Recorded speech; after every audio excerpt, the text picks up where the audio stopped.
오늘 말씀의 제목이 구하기 전에 아시는 주님. 제목이 좀 재미있죠. 구하기 전에 아시는 주님.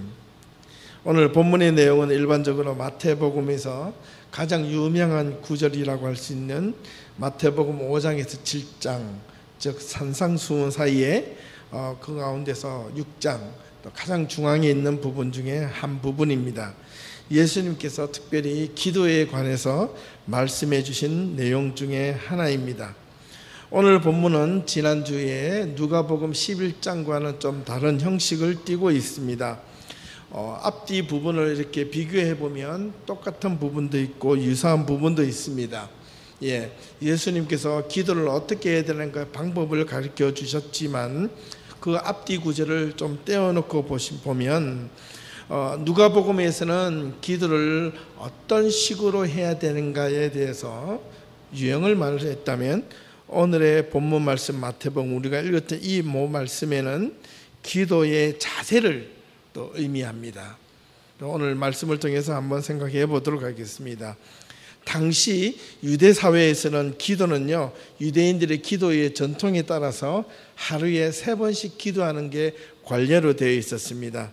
우리가 알고 있는 제3시, 그리고 제6시, 제9시 이렇게 하루에 3번 기도하는 시간을 가졌습니다. 오전 9시, 낮 12시, 오후 3시. 지금의 어떤 이슬람 교도들이 어떤 신앙이 깊은 사람들은 하루에 4번씩 기도하지요. 도서관에서 공부하다가 직장에서 일을 하다가도 시간을 놓고 되면 이렇게 나침반을 보고 메카를 향해서 자리를 깔고 절을 합니다. 유대인들에게도 마찬가지였습니다. 이렇게 유대 전통에 따라서 이렇게 하루에 3번씩 이렇게 기도를 해야 했는데, 그런데 유대 전통에는 무조건 다 해야 할 이유는 없었습니다. 그럼에도 이 유대에 불구하고 유대인들은 하루에 3번씩 기도를 드렸습니다. 이유는 모세의 율법을 따라 성전에서 아침 저녁으로 상번제라고 하는 제사를 드려야 하는 시간과 일치했기 때문입니다. 민수기 28장 1절에서 8절을 보니까 그 내용이 나와 있습니다. 하나님은 모세에게 매일 아침 제3시 그리고 저녁 제9시에 화재로 불을 태워서 상번제를 드리라고 명령하셨습니다. 아침에는 어린 양 한 마리를 소제와 전제와 함께 향기로운 제물로 드리고 저녁에도 동일한 화제를 드리도록 명령하셨습니다. 제사장들은 또한 그 제단의 불이 꺼지지 않게 항상 피워 있게 만들어야 했고, 저녁에 상번제의 제물은 불이 꺼지지 않도록 아침까지 항상 피워져 있어야 했습니다. 그렇게 제3시와 제9시에 항상 번제를 드렸기 때문에 유대인들은 그 아침과 저녁의 시간에 맞추어서 성전에 모여서 함께 기도를 하였습니다. 그 사이에 3시간 정도 틈이 나는 사이에 잠깐 한 번 더 기도를 했다는 겁니다. 그래서 유대인들은 하루에 3번씩 기도를 했습니다. 사실 이 유대인들이 이것 때문에 기도했다기라기보다는 우리가 좀 관심 있게 보아야 할 것은 왜 유대인들이 이렇게 기도했는가입니다. 이렇게 기도를 또 해야만 했는가에 대해서 우리는 관심을 가질 필요가 있습니다. 유대인들은 이것저것 의무적으로 해야 하는 기도가 사실 그동안에 많이 있었습니다. 그 첫 번째는요, 구약의 계명을 순종하는 뜻에서 계속 기도를 해야만 했고, 두 번째는 앞서 언급한 대로 아침과 저녁에 성전에서 제사를 드릴 때 또한 기도를 드리는 공적 제사에 따라서 드리는 기도가 있었기 때문이고, 세 번째는요, 좀 유치하지만 남에게 보이려고 하는 기도가 많았다는 겁니다. 이는 그만큼 자신이 경건하다는 것을 보여주기 위한 기도였습니다. 이런 유형은 대부분 우리가 잘 알고 있는 이 바리새인들의 그 기도의 방식이었습니다. 이런저런 기도의 방식이 너무나 많았기 때문에 그 기도가 도리어 자기의 신앙과 삶의 올무가 되어버렸고 형식적인 기도로 전락해버리고 말았던 겁니다. 유대인들에게 이런 기도들이 마음을 다해 진실로 드리는 기도보다는 의례적으로 형식적으로 드려야 하는 기도가 많았다는 것을 우리는 알 수가 있습니다. 이런 여행의 형식들이 신약 시대에도 여전히 계속 유대인들에게 기도의 관습과 정통을 따라서 계속해서 진행되고 있었습니다. 예수님도 이런 유대인들의 정식에 따라서 쉴 때마다, 틈이 있을 때마다 기도를 하셨습니다. 예수님이 이후 때에도 계속해서 예수님의 제자들도, 사도 바울도 이런 전통에 따라 하루에 3번씩 기도하려고 많이 노력했던 모습이 보여집니다. 특별히 사도행전 3장 1절을 보면 제9시 기도 시간에 베드로와 요한이 성전에 올라갈 때, 기도 시간에 성전에 올라갔다는 겁니다. 왜? 기도하러 올라가는 겁니다. 이런 베드로, 요한, 예수님의 12제자들도 예수님이 부활 성천하시고 난 뒤에 일정하게 유대의 율법과 규율에 따라서 계속해서 기도를 지키고 있었던 것을 알 수 있습니다. 우리가 잘 알고 있는 사도행전 또한 2장에 보면 오순절날 성령이 마가의 다락방에서 성령이 임하신 그 사건을 우리가 알고 있습니다. 이날도 마가의 다락방에서 비록 성전은 아니었지만 무엇하고 있었느냐면 사도행전 2장 15절을 보니까 제3시에 기도하러 사람이 모였다라고 이 베드로가 기록하고 있어요. 이야기하고 있어요. 기도하려고 모이는 그 자리에 성령이 임한 겁니다. 이 제3시라는 것은 유대인들이 아침에 기도하려고 모여 있는 겁니다. 예. 이렇게 보면 기도는 유대인들의 그저 삶이요, 삶의 방식이요, 시작이요, 끝이었습니다.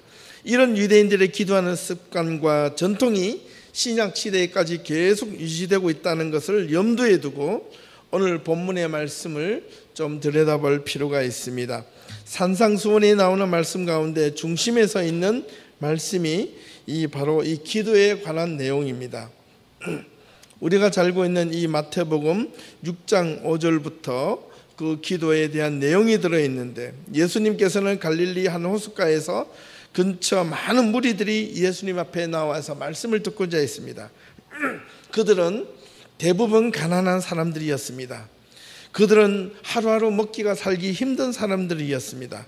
그럼에도 불구하고 그들은 유대인들이었기 때문에 유대인들이 하는 기도의 관습과 전통을 지켜야 했고, 또한 그것을 때로는 지키지 못해서 힘들어했고, 때로는 자의적 타의적으로 기도에 얽매여 있었던 자들이면 틀림이 없었습니다. 그런 상황 속에서 예수님이 그들을 향하여 말씀하십니다. 마태복음 6장 5절에서 7절 말씀입니다. 너희는 기도할 때에 외식하는 자와 같이 하지 말라. 그들은 사람에게 보이려고 큰 회당과 큰 어귀에 서서 기도하기를 좋아하느니라. 내가 진실로 너희에게 이르노니 그들은 자기 상을 이미 받았느니라. 너는 기도할 때에 내 골방에 들어가 문을 닫고 은밀한 중에 계신 내 아버지께 기도하라. 은밀한 중에 보시는 내 아버지께서 갚으시리라. 또 기도할 때에 이방인들과 같이 중언부언하지 말라. 그들은 말을 많이 하여야 들으실 줄 생각하느니라. 이 말을 딱 듣는 순간 그 예수님 앞에 모여있는 수많은 무리들과 군중들은 어떤 생각을 했겠습니까? 그들은 하루하루의 삶이 힘들어서 기도 생활을 잘 지키지 못했습니다. 하루에 3번씩 기도를 해야 되는 시간에 맞춰서 기도를 하지 못했습니다. 기도를 하고 싶은데도 삶이 힘들어서 기도하지 못했던 자들입니다. 그러나 기도를 어떻게 해야 되는가에 대해서 늘 마음에 굶주리고 있었던 자들이었습니다. 그런데 첫 번째, 너희는 기도할 때에 외식하는 자와 같이 하지 말라. 너희는 기도할 때에 골방에 들어가 기도하라. 너희는 기도할 때에 중언부언하지 말라. 이 소리를 딱 듣는 순간 그 예수님 앞에 있는 수많은 제자들은 아마 제 생각에는 환호성을 질렀을 것 같아요. 왜 환호성을 질렀을까요? 자기들은 바리새인처럼 기도를 못했거든요. 매일 성전에 들어가 아침 저녁으로 기도를 못했거든요. 근데 그들의 기도는 참 멋있게 하는 기도였는데, 자기는 기도가 기도하는 방식도 잘 모르고 때는 기도를 해야 되는데 너무 기도하는 습관도 안 돼 있고 힘들어 하거든요. 근데 바리새인들은 너무 잘하는 기도인 것처럼 들려지지만 그러나 뭔가 마음속에 가식적인 것 같고 중언부언하는 것 같고 남들 앞에 보라는 듯이 하는 기도의 모습이 그들에게는 불편했던 겁니다.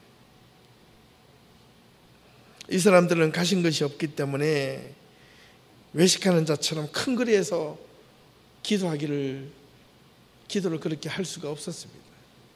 예. 남들 앞에 서서 기도도 할 수도 없었습니다. 그리고 말을 잘 못했기 때문에 할 말도 별로 없었습니다. 그저 가슴을 치며 기도하는 수밖에 없었다는 겁니다.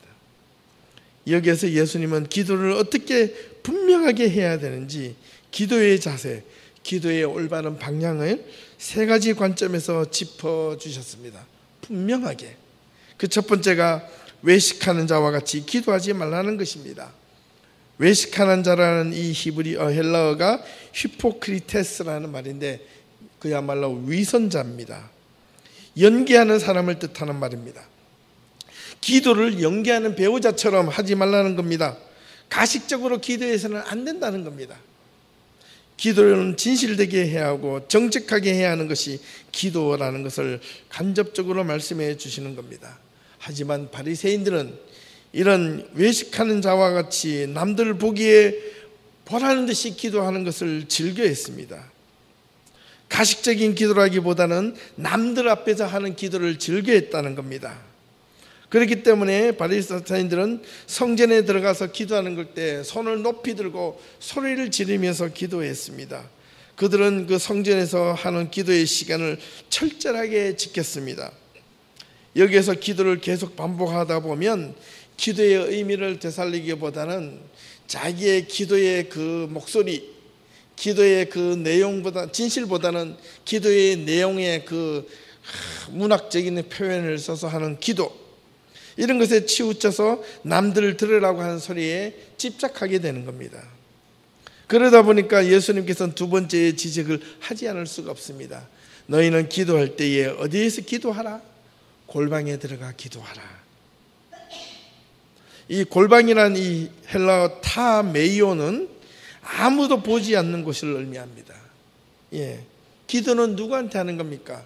사람들이 보이도록 하게 하는 게 아닙니다.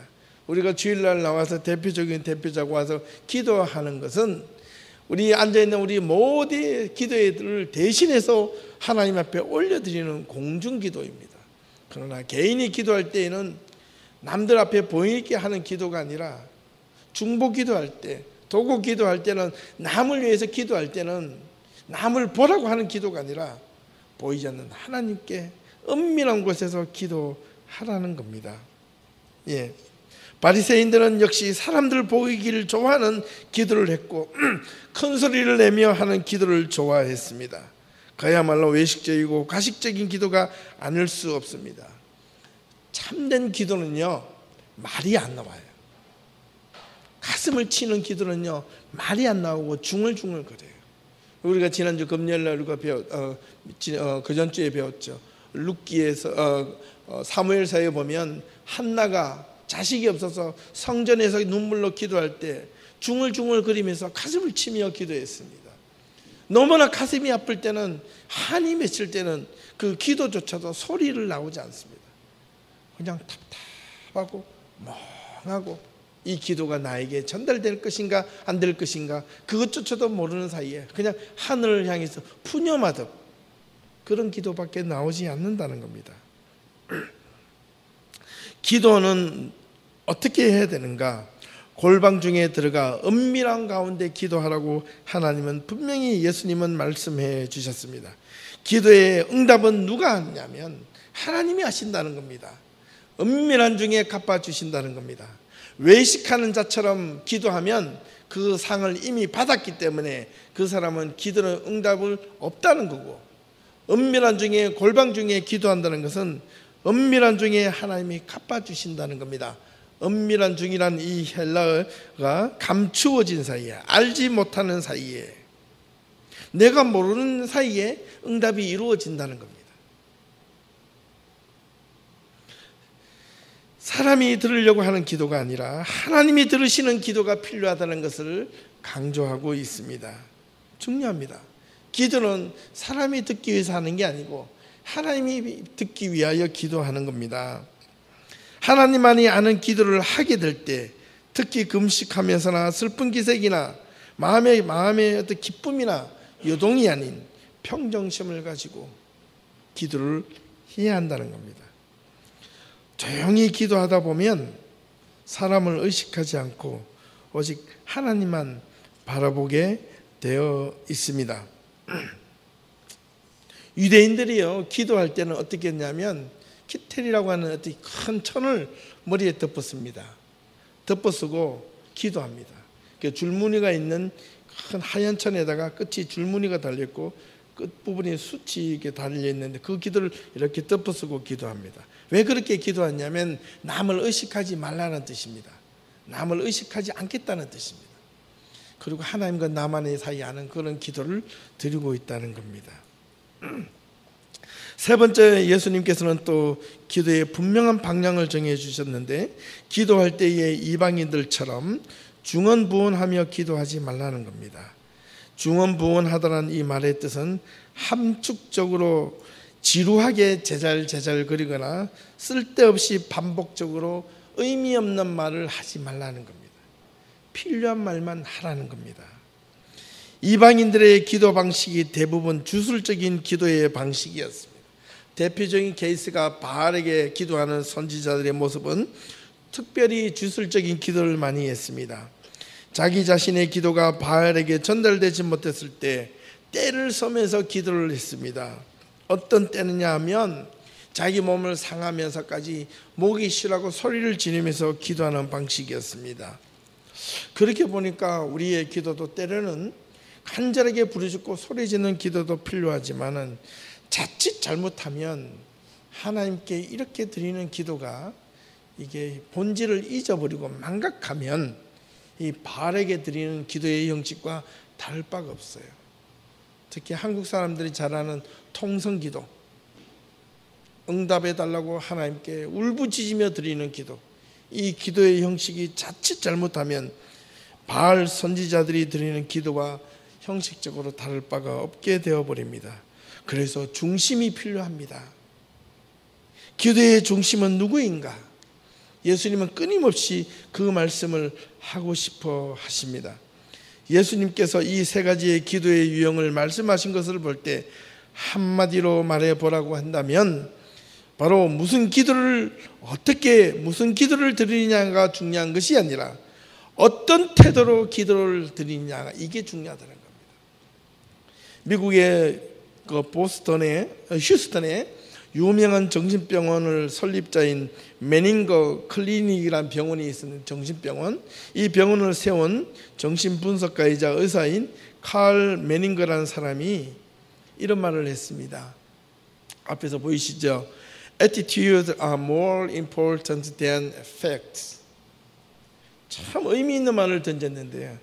문제는 이 사실들보다 더 중요한 것은 바로 그 사실을 현실에 문제에 직면하는 태도이다. 태도가 사실보다 더 중요하다는 거예요.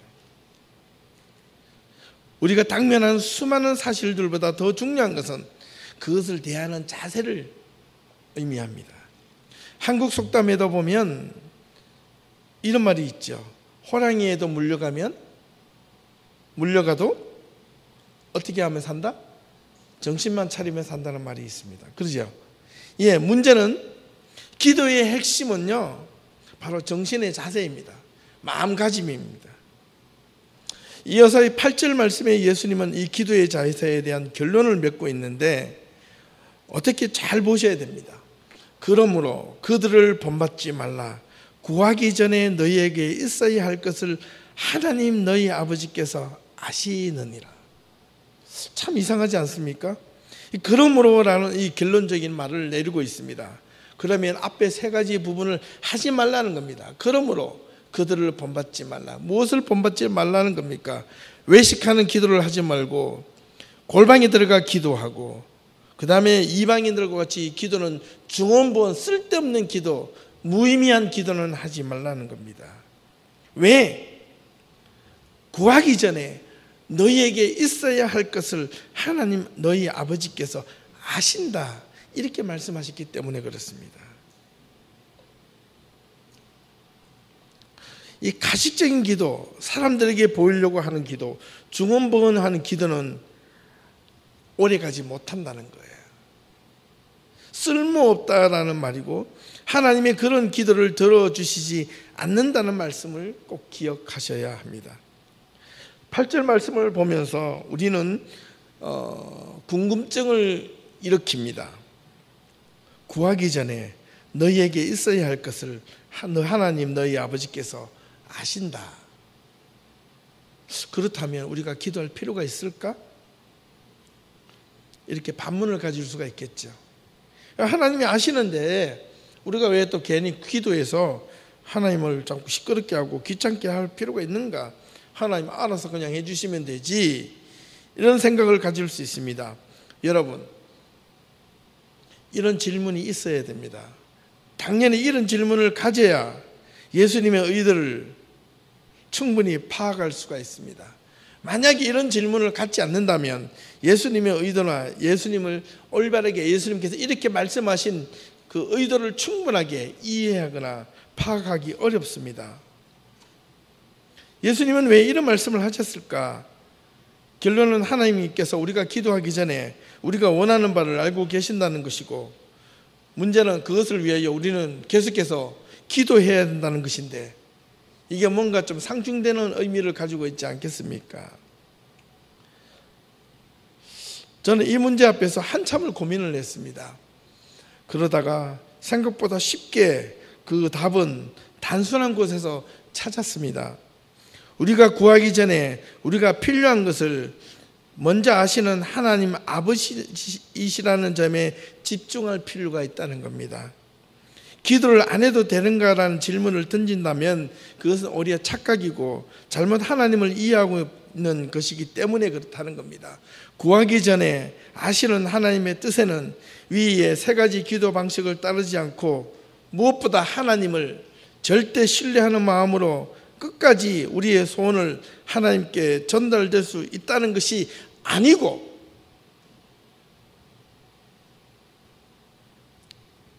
절대 신뢰하는 마음을 가지고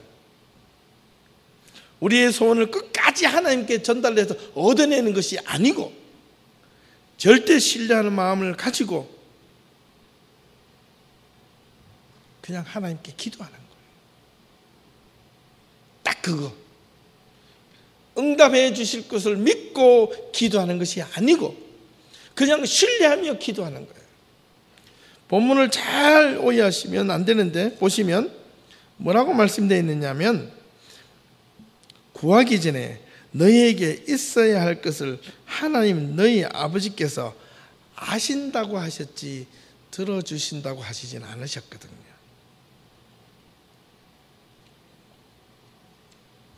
이해가 되셨나요? 하나님께서 있어야 할 것을 아신다고 말씀하셨지, 그것을 네가 필요할 때마다 내가 알아서 챙겨주겠다고 말씀하시지 않으셨다는 겁니다.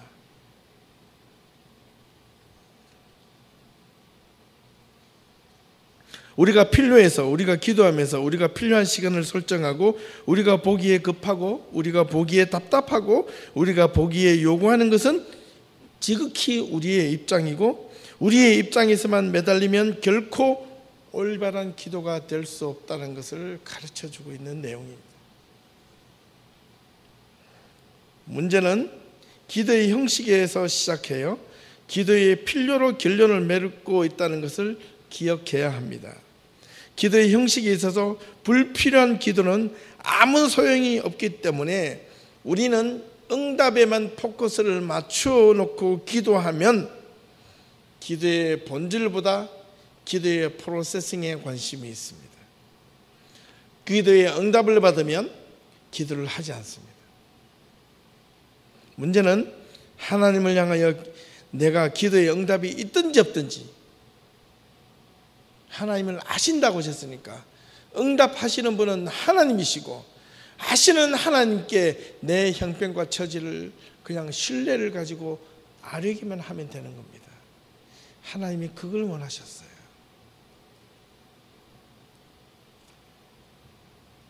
바리새인들의 기도는, 이 세 가지의 기도 방식은 응답에 있습니다.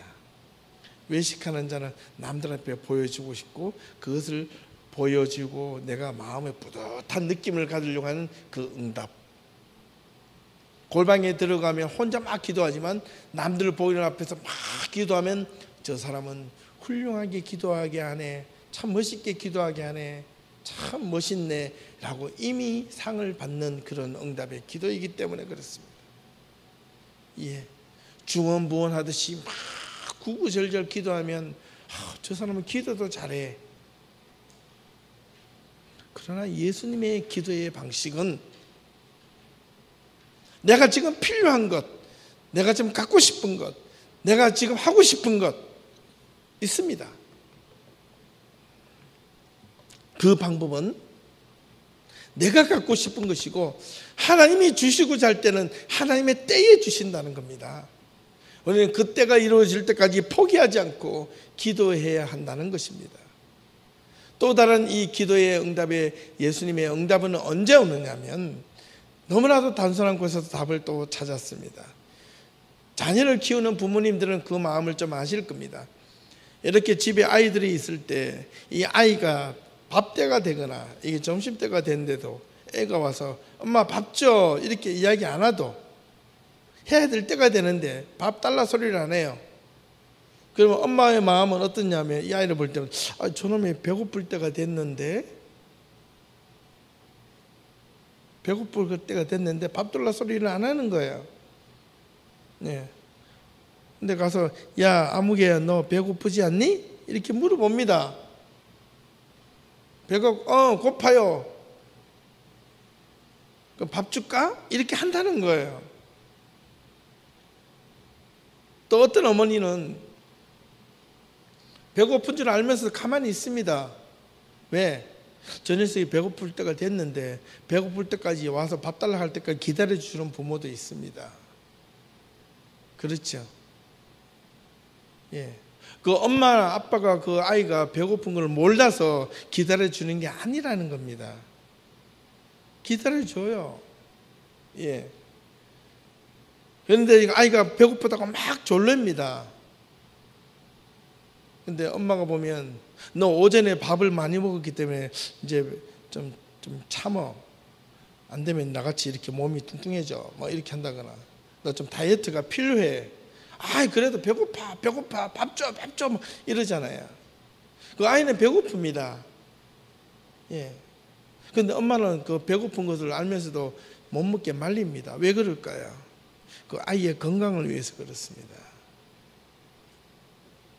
그러면 어떤 것이 하나님과 우리의 사이에서 우리가 간구하는 기도와 하나님이 주시는 응답이 금방 이루어지지 않는다고 우리가 하나님께 투정 부리고 불만을 부릴 수 있겠는가?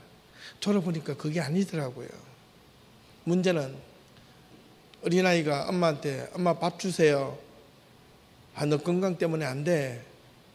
좀 이렇게 좀 참아. 이렇게 하니까 오늘부터 엄마는 우리 엄마 아니야. 이렇게 할 수는 없다는 거죠. 밥 한 번 안 줬다고 엄마를 삐져가 문 닫고 들어가면 엄마의 마음은 도리어 상심이 큽니다. 예. 어떨 때는 문을 두드려가면서 밥 먹어라. 엄마 잘못했다 막 그러죠. 참 마음이 아픕니다. 기도는 분명히 구하시기 전에 하시는 하나님이라고 말씀해 주셨다는 겁니다. 오늘 말씀의 핵심은 이겁니다. 그들을 본받지 말라. 우리 예담교회 성도들은 바리새인처럼 쓸데없는 기도에 관심을 갖지 마시길 꼭 부탁을 드립니다. 그리고 구하기 전에 우리에게 있어야 할 것을 하나님이 아신다는 것을 꼭 기억하십시오. 아신다 그러셨습니다. 아신다는 것은 주고 싶은 마음이 있으시다는 겁니다. 우리 예담교회가 지금 구해야 될 것, 지금 교회를 찾고 있는데 지금 근데 가만히 앉아서 하나님 주시겠지 이게 아니라 우리도 열심히 찾아야 되겠죠. 또 기도해야 됩니다. 여러분 시간 날 때마다 기도해 주십시오. 그리고 여러분 개인의 여러 가지 산적해 있는 문제들 하나님께서 알아서 해주시겠지. 구하기 전에 아신다 하셨으니까. 그런다고 해서 하나님께서 덥석 주시지 않습니다. 왜? 그 사람의 중심을 보고자 하거든요. 여러분의 중심이 정말 하나님께 간절히 가 있는지 아닌지 하나님은 그것을 원하신다는 겁니다. 사랑하는 우리 예담교회 성도 여러분, 하나님이 아신다는 것은 우리의 필요를 잊지 않고 계신다는 거거든요. 저는 이것을 믿습니다. 우리가 정한 때, 우리가 필요한 때 응답하시는 것이 아니라 우리가 기도한 그 다음 우리가 기도할 때, 하나님이 주고 싶을 때, 하나님이 원하시는 시점에 응답하여 주신다는 것을 잊지 말고 계속해서 그 하나님을 절대 신뢰하고 내가 원했던 시간, 내가 원했던 그런 바운더리 속에서 하나님을 끌어들이지 말고 하나님이 원하는 바운더리, 하나님이 원하는 시간으로 우리가 들어가야 된다는 겁니다. 우리 모든 성도들이 개인적으로 각자 우리 교회가 필요한 건 많을 겁니다. 기도할 것도 많습니다. 기도해야 합니다. 구하기 전에 필요를 아시는 하나님, 알아서 해주세요 라고 마음을 놓을 것이 아니라 하나님이 들으시고 필요를 아셨다면 그 필요가 우리에게 주어질 때까지 지금부터 더 열심히 기도하고 찾고 노력하는 자세가 우리들에게 필요합니다. 포기하지 말고 기도하십시다. 이방인들처럼 기도하지 마십시다. 여러분, 잠깐을 기도하더라도 전심을 다해서, 중심을 다해서 간절함으로 짧게라도 기도하십시오. 하나님은 그 기도를 내가 10시간, 20시간 형식적인 기도보다 훨씬 잘 들어주신다는 겁니다. 그때그때 응답해 주시는 하나님이심을 끝까지 믿고 기도할 수 있는 예담의 모든 성도들이 될 수 있기를 주님의 이름으로 축원합니다. 기도하겠습니다.